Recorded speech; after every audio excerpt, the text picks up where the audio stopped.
hopefully he goes there in good form and hopefully he can win, and then we'll be looking at the Grand National potentially. Has had a really good season. He's won his 2 starts. This is a big upgrade from what he's been running in. Very hopeful he'll run a big race.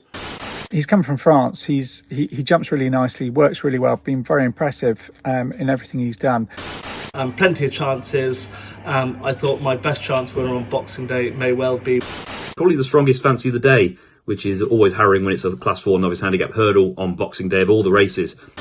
I think that he will go and win, and hopefully could be off the radar, not at the big meetings, and therefore a decent price. And I have famously tried to say that McKiernan does save Christmas. Is he the Cindy Lou Who of racing? I think he might well be.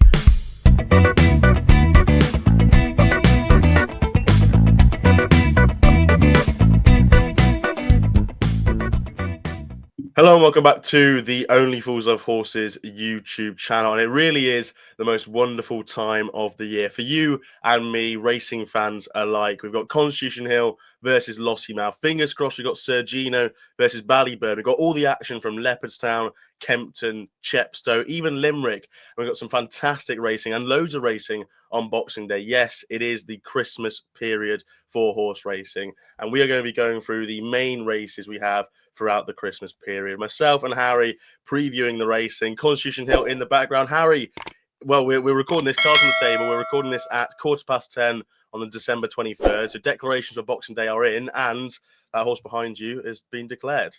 He is. He's back. Mickey stuck to his word when I asked him at the ROA Awards, and he said all he's got to do is get in there in one piece, and he said he's back in working order. Oh, God, I woke up this morning with 2 days for Christmas, but it's come early. It's come early. I'm absolutely buzzing. And for a racing fan, this is exactly what we want to see. You know, people crab Nicky Anderson, but people crab Willie Mullins at times. But they've sent both of them together. We've got an early, people harp on about Cheltenham. Look, there's plenty more races before the festival. And there's, you know, when they're taking each other on now, I just think it's absolutely fantastic. And this is what we want to see for the season. It builds up a whole season. You know, Man City and Liverpool play each other twice. You know, why can't these horses take each other on numerous times going into... It used to happen years ago, and now it's happening again. I'm absolutely buzzing. I can't tell you. It's not just that. It's just, what a race that could be. I'm completely in agreement. I think this season actually, like quietly, even though we've had really good ground and like it's been sort of hard for horses to get out because of the ground, I think quietly this season's actually been quite good so far. Just with like clashes we've had and racing we've already seen, and it's not even been Cheltenham kind of thing. I think it's been a really good start, and this Christmas period is just going to sort of kickstart that into some proper overdrive. How does a Christmas in the Beard household look like for you? Well, let's not worry about Christmas Day, Boxing Day mainly when the racing's on. How does that look for you? You know what? I gave everyone a pretty stern warning today. I said, look, if anyone, and I mean this, if anyone goes anywhere near that TV, I don't care what for, I said there'll be serious problems. And, you know, me and my dad were going to go to the bookies first thing in the morning. That's usually the ritual. Go down there. Usually take my granddad because he can't drive anymore. He's a little bit poorly. But one thing he does do is still goes to the bookies. I absolutely love that. So we'll all go and get the bets on. And if anyone out on a jet ash between us two, if anyone gets in between that TV screen while the racing's on, there is going to be some serious damage done to someone. Because, I mean, it might not be for me, it might be for the dog, but listen, no one ever goes near that screen. So yeah, that's what it looks like on Boxing Day for us. What about you? I play a charity football match on Boxing Day in the morning. I just about finished when like Weatherby and stuff have started their racing, and I'm back home, showered off, and sit down, feet up, racing on from about 12:30 and don't move basically. So yeah, looking forward to it. It should be really good crack. Just this video, just to get all the cards on the table. We usually do like quite a big Christmas preview with sort of like previewing all like 12 or 13 grade ones and getting guests on and stuff. Bit different, bit of a sort of streamlined version this year. We've got a couple of familiar faces with videos popping up throughout the video. Some trainers, some jockeys potentially, and some sort of familiar faces from the YouTube and social media scene. They'll pop up throughout the video with a horse to follow, on their festive horse to follow. But we're just going to preview the 4 races and then do anything else. And we've hopefully picked the 4, I suppose, main races or most interesting races. So, Harry, let's get started, shall we? The Grade 1 Christmas Hurdle is the first one we're going to. And yes, we spoke about Constitution Hill and Lossiemouth. They are both declared. Lossiemouth 11-10, Constitution Hill 5-4, Burdett Road 16s, and lump sum 20-1. Harry, I suppose. Look, I assume you're going to be picking one of the 2 at the top of the market. Who is your vote of confidence going on? It's more. I love Constitution Hill. You know, when we saw him, and every time we saw him, you just think, wow, this horse is just something that other horses aren't. He can take horses to extremely dark places in a way that he won't even come off the bridle. You know, I go back to what he did against John Bon in the Supreme, and what Aidan Coleman was saying after the race. He was saying that Nicola Boinville was using John Bon, an 8-time Grade 1 winner, you know, twice a Tingle Creek winner, back to back. He was using him as a break. I mean, it's just stupid. It's ridiculous. This horse is a freak. He is a freak. Now, I don't care what people say. You were obviously at the Gallops that morning where it didn't, obviously this year where it didn't kind of go to plan. Obviously, he was found to be lame, I believe. And then obviously he's come back. He's obviously had a wind up. I just think that he's a good thing. Really? I like it. I'm just buzzing to see him. I just really am. And I'd love for him to smash Lossiemouth. Absolutely smash her. You know, because I've got no end of shit from our mates that are saying that Lossiemouth is God's gift. Brilliant. She is a fantastic horse. But if Constitution Hill is anything near his best, he will demolish her.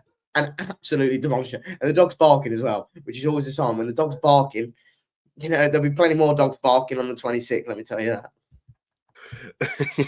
You've certainly got a vote of confidence from Ralph, that's for sure. Yeah, look, great race. Where would I side? I side with Constitution Hill as well. I know there's been the issues and the you know, as you said, the gallops and all the things with the rigmarole of following Constitution Hill over the last 18 months. But yeah, I'd side with him. I think he's obviously a very, very good horse, and I'm not telling you anything new there. I know Lossiemouth has sort of the race fitness, and she gets £7, but I'd probably side with Constitution Hill in this. It's not going to be sort of a strong vote or anything like that. It's just more of a case of just can't wait to see this race and which one am I siding with. It is Constitution Hill. I'm really looking forward to this race, and it really kicks off a fantastic day on Boxing Day. Good morning, Ash. I haven't got a huge amount of runners over the bank holiday period. I've got one on Boxing Day, all being well, which is El Rio, who has had a really good season. He's won his 2 starts. This is a big upgrade from what he's been running in. Very hopeful he'll run a big race. And other 2 horses worth mentioning that I'm going to be running over the Christmas New Year period are Moon Rocket, who will have multiple entries, probably end up going to Savills on New Year's Day, and Campaign Trail, who again will have multiple entries, and we'll just see where we are with him.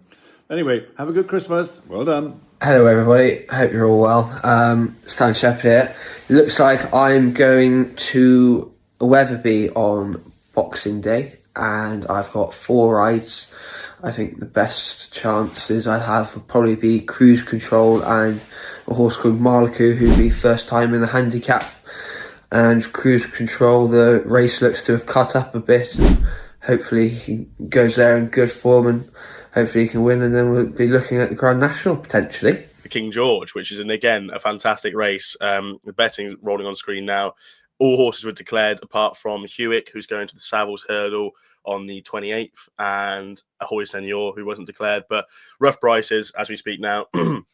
Spillans Tower 7-2, Ile Francais sort of being the big money horse, Antipost 5-1, Banbridge 11-2, Grey Dawning the same price, Corbett's Cross 12s, Envoy Allen 14s, Juntos Ganamos 16s, Lompress the same price, Brave Man's Game 20, The Real Whacker supplemented for the race 25s, and Jeanrel and Chef 100-1. Harry, a bit more of a betting heat, I suppose, is the King George, and it's a great race to have a betting heat. I mean, 7-2 the field is a great sight in a race like the King George. What's the horse that's top of your list? You got anything you're really quite strong on? Harold, you are on mute. What a twat. Look, I was I was going through this race last night, Ash, and I was proper looking at it, and I just can't get away from Spillans Tower. I really can't. You know, I just think this horse, as a novice, usually you see novices that are pretty novicey. When I thought Spillans Tower was, you know, looked like a seasoned kind of pro. You know, he at his fences, he was very neat and nimble. You know, you can quite clearly see he was well schooled. He obviously ran in the John Durkan this year, and he put up some fight to Factor Far, who I would have, and the bookies have as the favourite for the Gold Cup, obviously in Factor Far. I think this Spillans Tower is like a flat track like Kempton should be suiting. The only issue would be the ground. Now I know plenty of people on Twitter and the like have been worrying about the ground, but I think that good horses should go on any ground. You know, that's the famous saying that if you're good enough to win, it doesn't matter what ground it is. You know, obviously some are suited by Royal Pagaya, for example. He just wants a slog. You know, I think with this horse, Spillans Tower, he's classy enough to win on anything. I just think my only concern would be now whether he blew up or not in the John Durkan. He had plenty of time to go past Factor File. And he should have gone past Factor File. That was my worry. But I just think that they'll go some clip in this, and if they start coming back, I think that if he's handy enough, he should be taking some stopping. The one horse I cannot have for the life of me is Banbridge. I've never gone on side with him, and I agree about Banbridge. Not maybe to the extent of, like, you know, Leia or anything like that, but I can't believe he's 11-2. I was looking at this. No, it's an awful price. It's an awful. I just like, you know, I know he's like this horse who's very good on good ground. Like he'll get the ground, so I completely understand that as an argument, but he's never tried 3 miles before. He looked quite speedy to me. Like I remember watching him when he won. Oh geez, now was it the Arkle Trial or something at Cheltenham in 2022? And he absolutely, like, I don't think I've seen a quicker horse over fences, or especially over the last fence at Cheltenham. He was very, very quick over his fences. But he's always looked like quite a speedy horse to me, and I just think it'd be quite deep waters to send him into in first time at 3 miles. And yeah, I can't have him.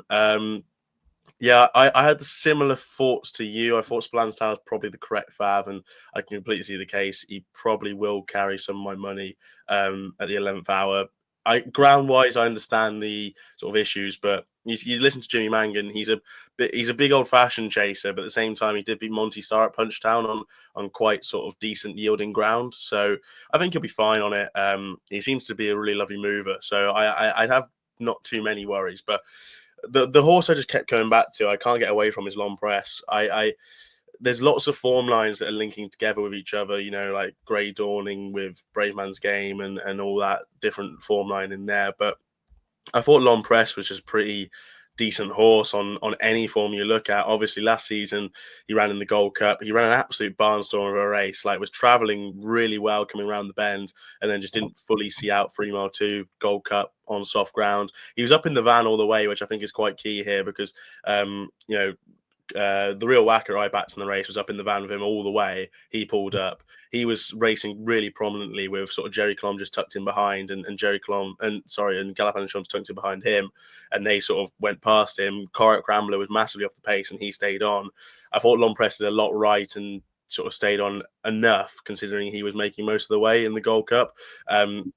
that form, by the way, Gold Cup form, I know it sort of goes without saying, but it's really, really good form. Even when you look at sort of Jungle Boogie, he was back in sick, beaten 20 lengths. I thought he did a lot wrong at Ascot and yet showed a huge engine to win that graduation chase on Saturday. So I think that form is really, really good, considering that Jungle Boogie, again, sort of sat off the pace, was travelling nicely off the pace before making a mistake, whereas Long Press was really quite prominent. This has been a plan for a while, I'd say. I understand that it's his first run for sort of 300 odd days kind of thing, or 286, but Venetia Williams horses having no trouble with doing that. We had, was it Victorino win on the weekend? I know he'd had a run in the Coral Gold Cup, but he ran a really good race in the Coral Gold Cup, then went on to win. Royal Pagaille won the Betfair Chase first time out. I don't think I'd have too many issues with Venetia's horses. I think a lot of her big horses started doing their best work on their first piece of really strong work in sort of like early November. So if he's had that amount of time to get ready for a race like this, I'd have no worries about fitness. Ground-wise, like, I know he's shown a lot of form on soft or heavy, but he's also shown decent form on good soft when winning at Newcastle in 2022, winning the rehearsal chase of a big weight. I think that's one of his best performances of his career. You know, that was true. That was true Shad-esque in the plate. You know, that was just the greatest handicap performance ever. Yeah, exactly. But that was special. I'd agree with you on that. That was a. I can see your case as well here. You know, I just think he's a really honest, classy horse. And look, maybe I've got it wrong. Maybe he does need the run, but it's been a big plan, and they skipped the Betfair Chase, went with Royal Pagaille. They kept him for this. I think 12 to 1's a very decent price about him. And I'd be interested to see how, just as a side note, how Envoy Alain goes, because he'll like the ground, and he did a lot sort of right to beat Hewitt last time out. So be interested to see how he goes. But yeah, that's the King George. I think we both agree Splan's Tower is correct, Fav, but we've found potential each way angles. I would just say about LA Frontier. Now I've harped on about LA Frontier for a while, and he has been disappointing. But the one thing that I was pretty taken to me when obviously we spoke to Amanda Zetto was the fact that she genuinely thinks that this horse is better with good ground. And, you know, obviously when we get the seasons changing of like the ground, like good ground in the summer, for example, is different to good ground in the winter. But when that changes and it starts to go soft ground in nice soft ground as such, he doesn't really like, which is maybe why you don't see the best of him. Now that's inexcusable because of he's obviously his last run, but if he's back and what they say is right about the ground, he's up there. He can put up performances that are in that bracket of your Long Presses, your Spillans Tower, your Grey Dawnings. You know, that he can do that. So I think he's the right price now, but it's too. I wouldn't like to see him go any shorter. Because the French horses have been flying in. You know, Jean-Marie he's in there. He turned in the Coral Gold Cup. I put him up. He looked the winner.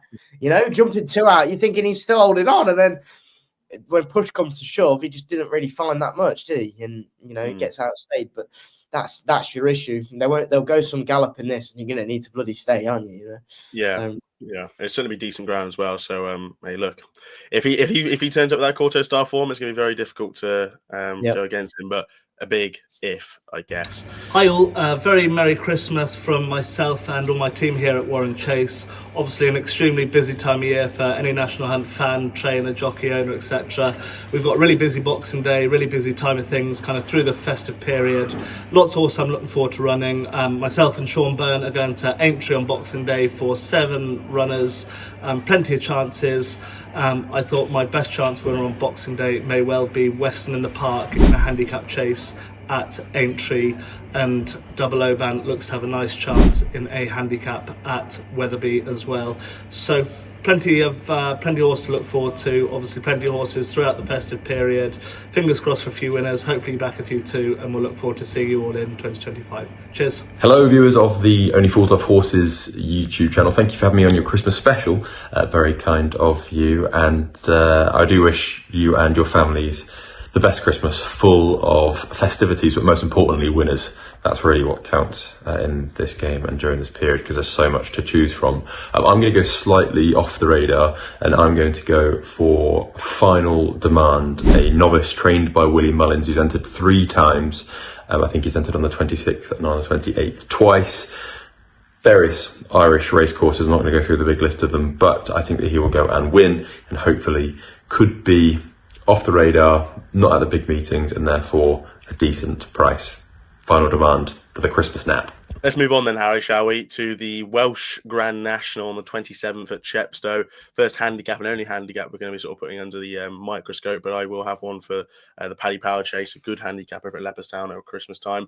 An interesting race, this. I kept sort of tying myself up in knots, but the betting market, Monbeg Genius 11s, 2, Gallia de la Toast 7s, Where It All Began 7s, Jubilee Express 8s, Fonte Collonges 14s, Iron Bridge 16s. I Will Do It, a winner in 2021, 20 to 1. Stutzakini 25s, the newest one 33s, and bigger about the rest. Harry, I found this rather a muddling race, but what do you think about the Welsh National? Well, it's exactly that, isn't it? And it's supposed to be a muddling race, you know. You've got the likes of obviously Nassalam was mega in this last year, and he was obviously reliant on his ground. He obviously won his trial by 20 lengths, and then he won this by 20 lengths or something. So Monbeg Genius, you know, the form stands out. Obviously second to Fontaine Collonges at Haydock in the that big handicap that they run obviously on Betfair Chase Day. It's a very good race. If anything, the newest one was a horse. Obviously, I've got a share with Big City Roller, and the newest one actually beat us at Chepstow when we were giving him £20 or something like that. Was that a novice hurdle? I can't remember now. Yeah. So last December, obviously Big City Roller won his debut at Carlisle. We went to Chepstow carrying a penalty. The newest one he'd never won over hurdles, although he'd had 14 goes beforehand. So even though he's rated in the mid 120s, we had to give him a penalty, and he was carrying 10.09. Finn Lambert was taking off 5, so effectively it was about £18 or something like that, and he beat us by 19 lengths. And then he went to Cheltenham, finished behind Butch. But then this year he went over fences. He went over fences again, and he won that big handicap that the Kean Darnell was running in. Obviously, that was going crazy in the amateur jockeys chase. It just stays for days. And I thought the newest one in this, you know, that could just be. He obviously likes it round Chepstow. He won't mind the ground because it was grim when he ran against Style by Big City Roller. And you know he'll go from the front. And sometimes when you're up on that front end at Chepstow, that's where you want to be because they won't come back. And if the ground's bad, you'll just see the ones at the back just slowly falling away. You'll see pulled up after pulled up after pulled up. It's not pretty viewing, but if you're on the front end, you're more likely to go. You're more likely to at least finish.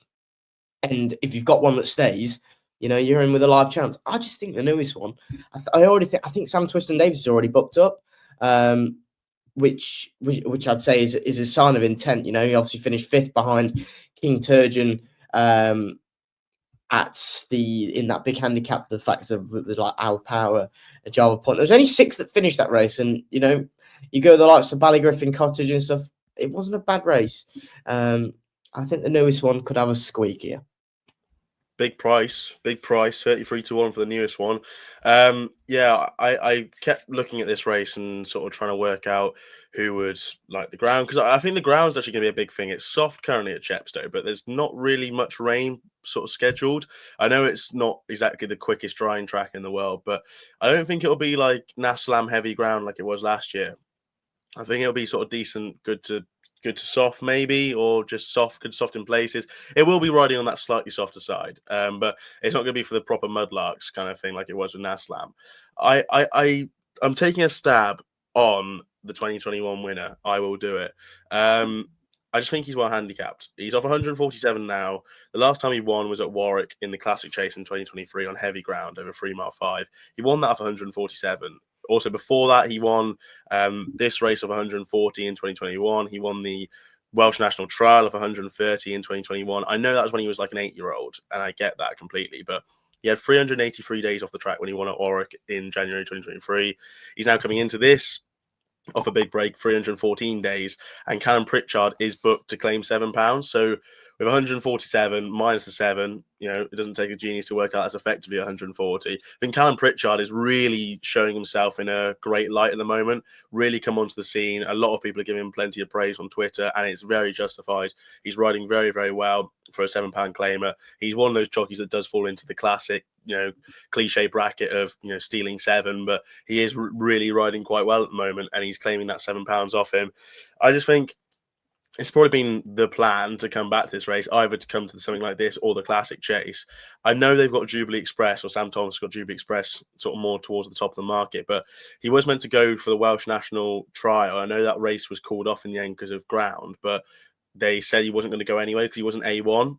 Just gives me a small sort of notion of doubt in my mind. If he wasn't A1 then, is he going to be A1 now, kind of thing. So we've shown that he can run well off a big break before, and I think I will do it as well handicapped. I'd also just give a small floater to Iron Bridge. I think he's well handicapped, 1236, and he's race fit. I think I can see the case for him, especially if the ground is riding that softer side. But yeah, 2 for me. I will do it, and Iron Bridge, excuse me, in the Welsh National. Hi Ash, hi team. Happy Christmas to all your viewers. Very much looking forward to all the action soon after Christmas, though. We've got a couple of runners on Boxing Day. Passing Well runs in the Lord Stallbridge Gold Cup down at Wincanton, and Bella's Bridge runs up at Wetherby. Both have chances. Certainly the following day at Chepstow, we look to have a lovely horse, Mache Dallagray. He runs in the finale, the Grade 2 juvenile hurdle. He's come from France. He jumps really nicely, works really well, been very impressive in everything he's done. I was impressed with how he went through the race up at Wetherby, that he won. And I do think he is a horse to follow. This is obviously a huge sort of step into the unknown against some very, very classy individuals in opposition here. But he goes nicely, and it'll be interesting to see how he gets on down there. I think Colonel Harry's entered down there. I'd say he'll probably go to Cheltenham on New Year's Day, which is where a couple of bumper fillies might go. Lady Tadita and Latipix, both bumper winners, might take their chance in the listed race at Cheltenham on New Year's Day. In the interim, obviously we've got Newbury. I think Wendigo goes for the Challow Hurdle. Dual winner of bumpers last season. He improved on his comeback run this season when he was second in what's turned out to be quite a good race. He bolted up on his next start, and he deserves to take his chance in the Challow. Looks a very, very hot race on paper, but he's a smart horse, certainly going forwards. La Marquise is another horse that might go to Newbury. She's in the introductory novice hurdle down there. She was a very good bumper winner last year in 2 bumpers and was third in a Grade 2. She won on her hurdles debut at Ludlow in a race that's worked out incredibly well. She might take a chance at Newbury.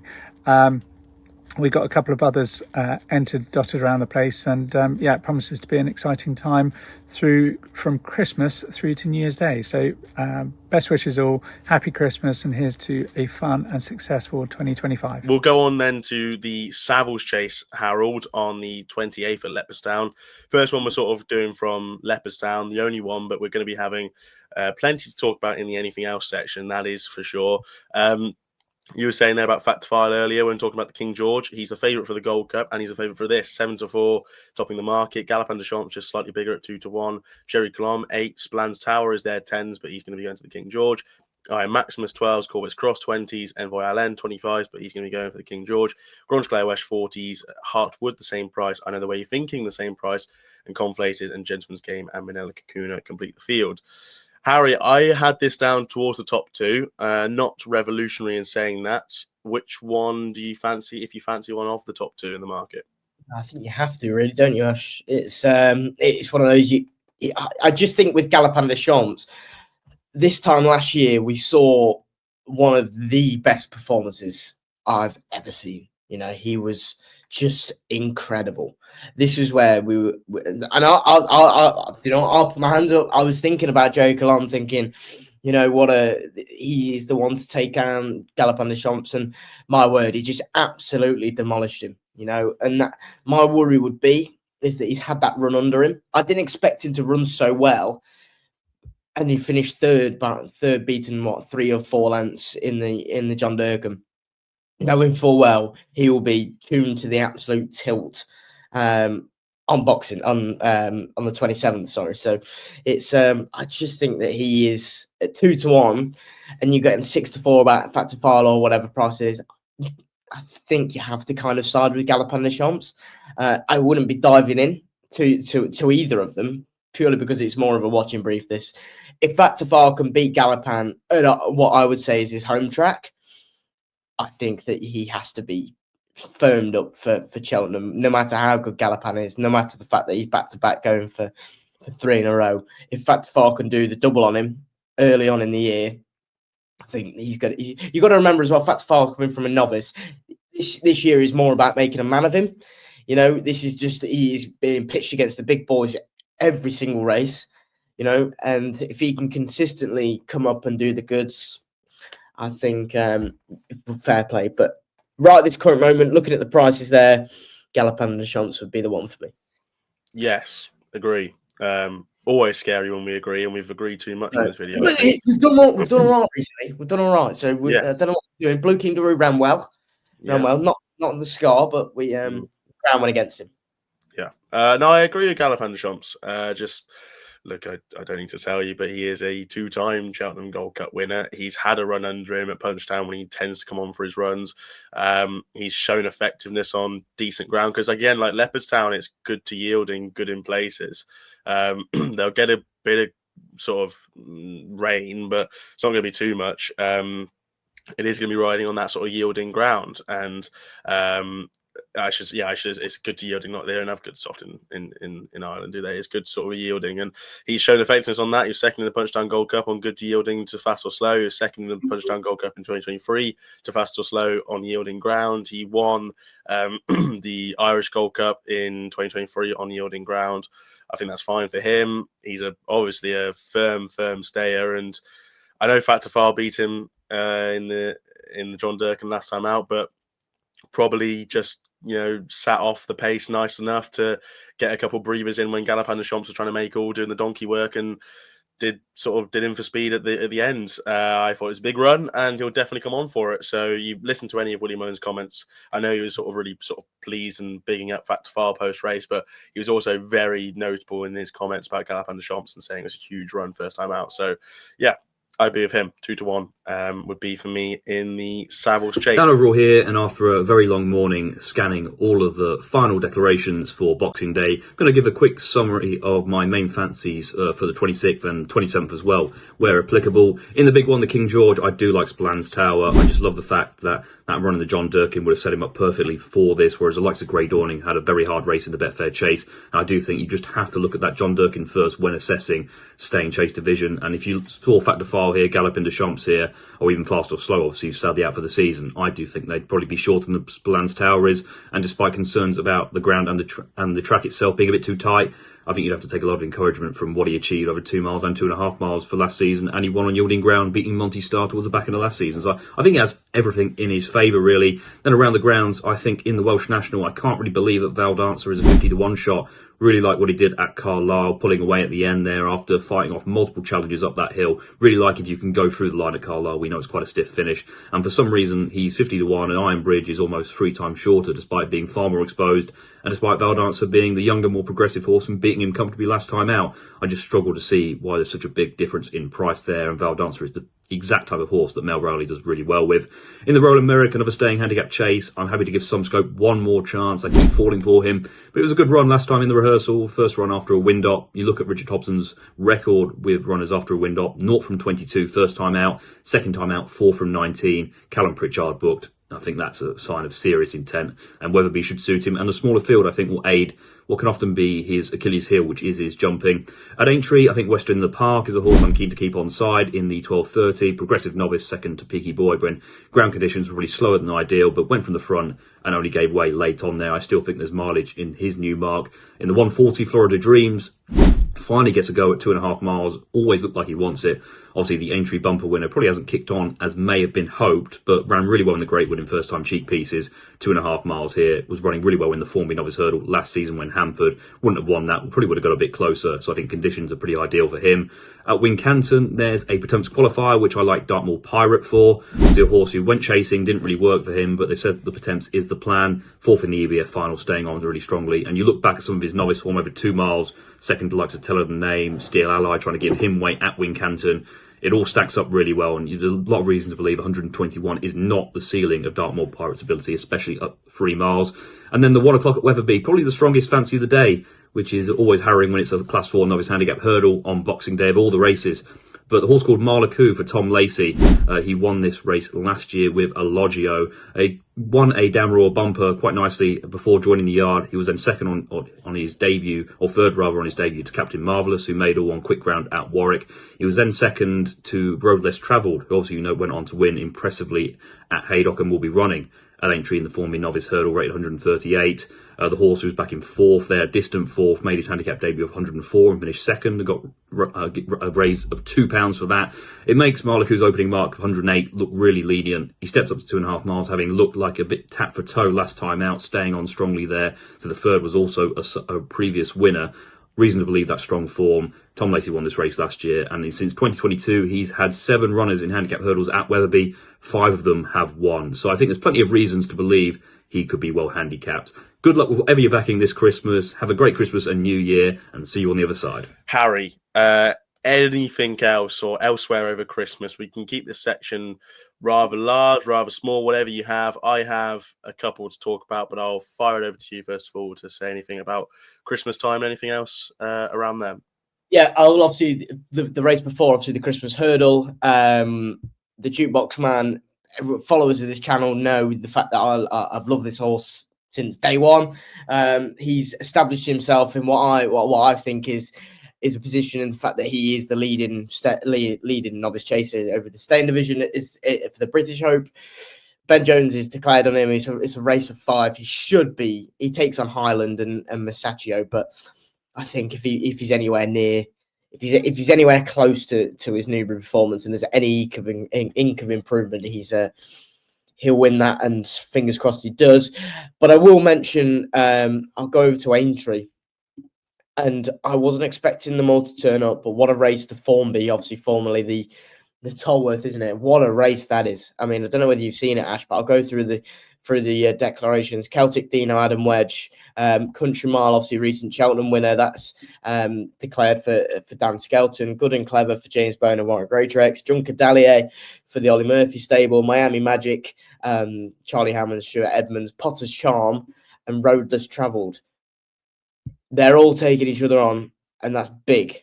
And that, I thought, that is a unbelievable race in store. I think obviously Road Less Travelled battered Country Mile, I thought, at Haydock, and obviously represents that hefty price tag coming from a point-to-point yard. I wouldn't be surprised to see him put it up to Potter's Charm, but everyone harping on about the Challow being the race of the year. Well, I think maybe you want to watch the Formby as well. That's one play. I think Bob Ollinger as well is one to keep on side with in the 3 mile. I can't think of the name. It's just the Savills hurdle. Savills hurdle. That's it. I think Bob Ollinger will win that. And then other than that, off the top of my head, no, I think I'm all right.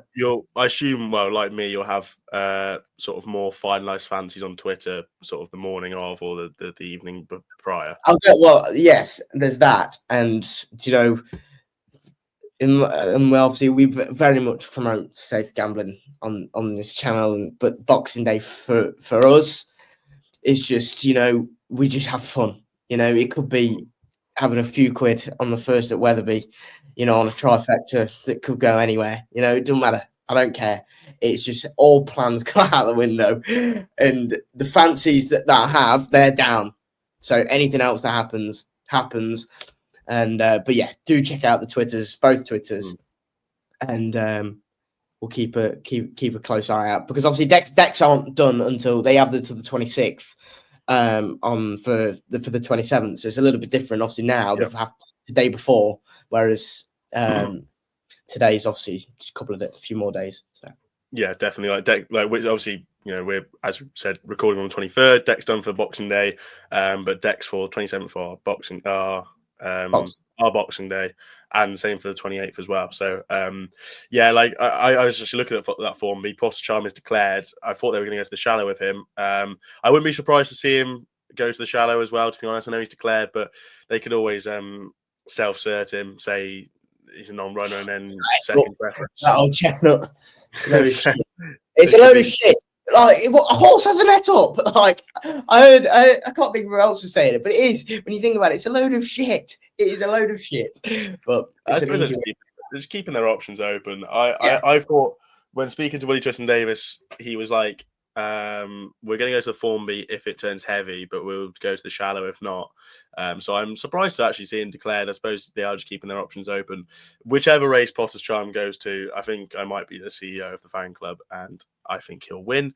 But I'll just mention the Shallow hurdle entries because I just have them on screen now. Bill Joyce, Blue Devassi, Mr. Megget, Potter's Charm, Regent Stroll, Romeo Coolio, the New Line, and the Yellow Clay. That's a great race. So whichever race Potter's Charm goes to, it could be the Formby. If it is the Formby, I can understand why they're going to it because it looks like a winnable race based on what Potter's Charm has shown. But if they go to the Shallow, it'll be obviously a tougher race, and we'll see how he ends up. But yeah, Potter's Charm in either race. What else have I got in my notes? I mentioned it last week's video, and also mentioned it on Twitter on the weekend. The Paddy Rewards Club Chase, that 2 mile 1 open chase at Leopard Sound. I think it's on the 27th.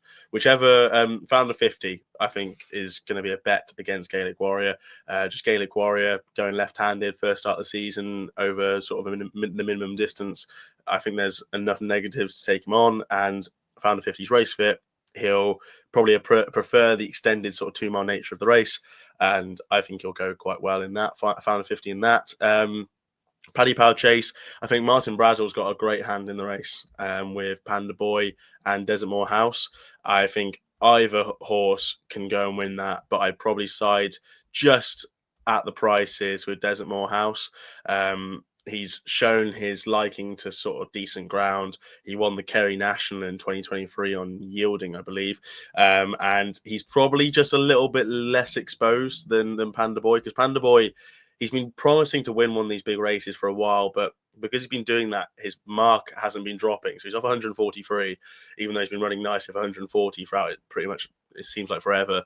I think he's got a good chance, but Desert Moor House won off 137 in the Kerry National a couple of seasons back. He's off 143 himself, but he absolutely bolstered that day in the Kerry National. I think conditions will suit him, and this has clearly been a plan because he ran over hurdles last time out just to get a bit more race fitness into him. I fancy him.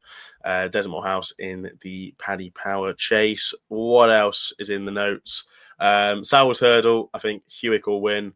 They're going here. I think he's got the best recent form in the book, and he's one of the very few in that race that's going to really appreciate the good conditions. Hi guys, hope you're all keeping well and having a great Christmas, and a great Christmas to all of your viewers. Hopefully you have a great day with family and friends and a few brilliant days of racing. I'm going to give you one at Limerick on the 27th of December, and it's in an 80 to 102 handicap hurdle, so definitely off the beaten track. A horse called Collaborative for Oliver McKiernan and Phil Enright, an incredibly eye-catching fourth last time out at Clonmel, when not maybe given the hardest of rides from Enright. That was his handicap debut. He jumped well. I think he's a well-handicapped horse based on his flat form for Dermot Weld, and even based on some of his juvenile form from last year for this yard. The McKiernan yard have a very good record at the Limerick meeting over Christmas usually, and I have famously tried to say that McKiernan does save Christmas. Is he the Cindy Lou Who of racing? I think he might well be, and I think Collaborative will save Christmas. I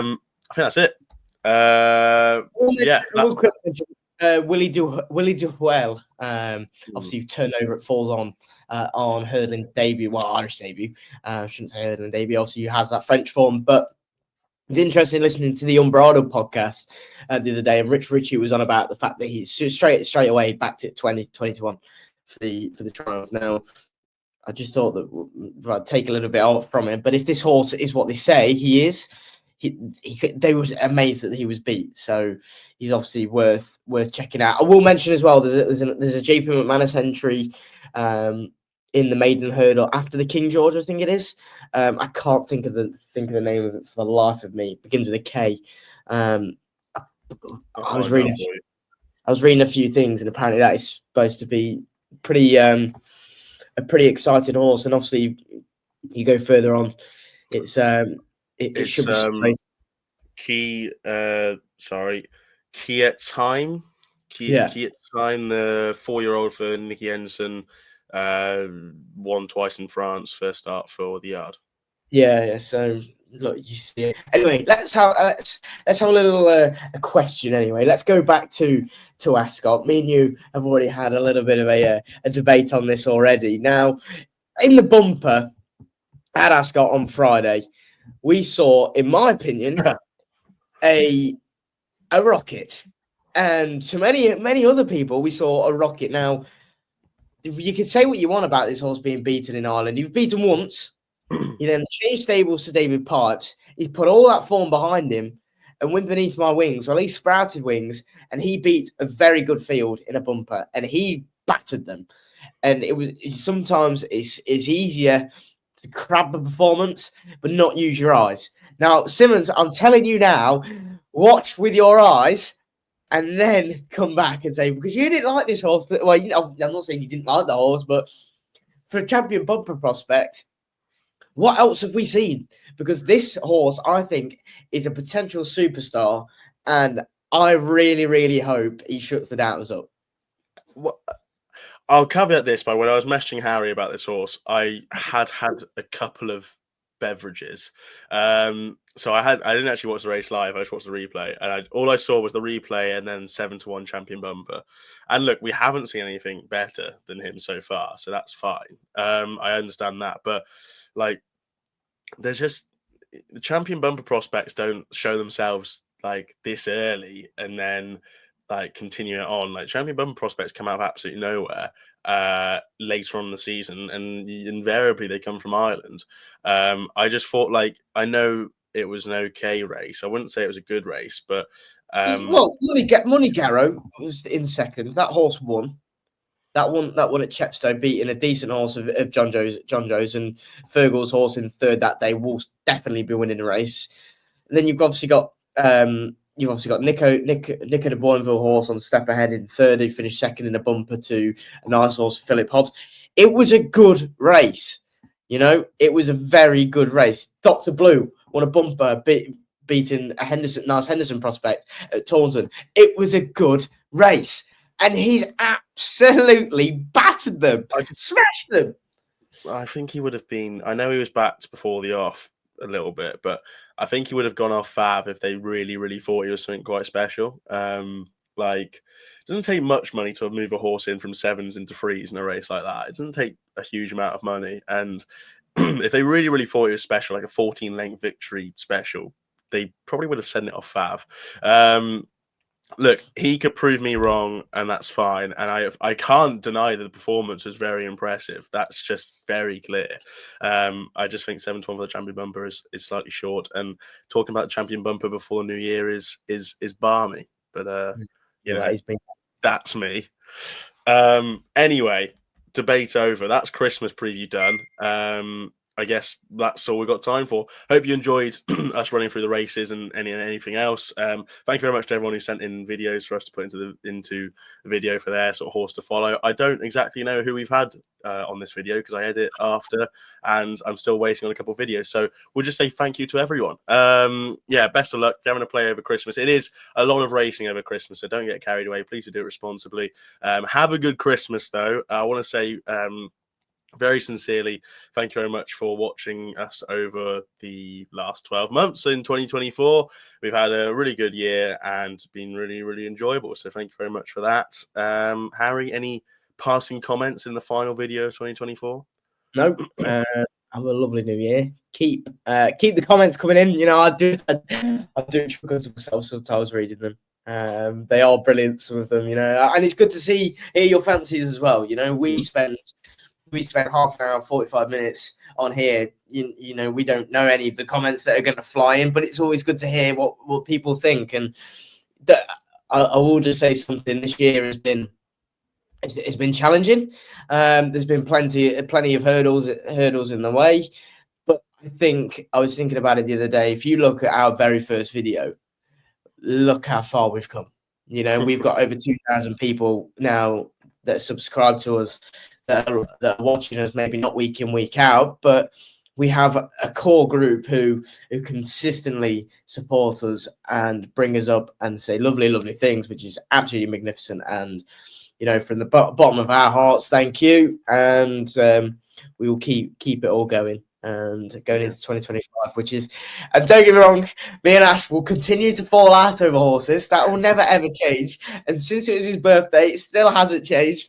But from both of us and Lee as well, we wish you a very Merry Christmas and a Happy New Year.